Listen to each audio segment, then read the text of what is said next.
আমিন বাংলাদেশের মানুষের বুকের উপর চেপে বসা শেখ হাসিনাকে উৎখাত করে এদেশের মানুষকে মুক্ত বাতাসের স্বামী শেখ হাসিনার এই দীর্ঘ 15 বছর শাহাদাত বরণ করেছেন যারা, তাদের সকলকে শ্রদ্ধা করে আমি স্মরণ করছি।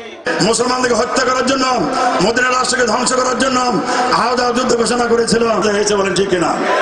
এখন থেকে বাংলাদেশের যত ইসলামপন্থী দল এই 5ই আগস্টের পট পরিবর্তনের মধ্য দিয়ে কোরআনের নূর চেয়েছিলাম অধিকার, হয়ে গেলাম রাজাকার।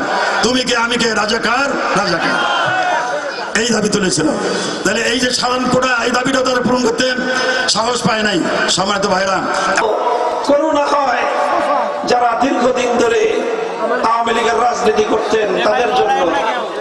তারা আগামী দিনে বাংলাদেশের মানুষের কাছে কোন মুখে রাজনীতির কথা বলবেন?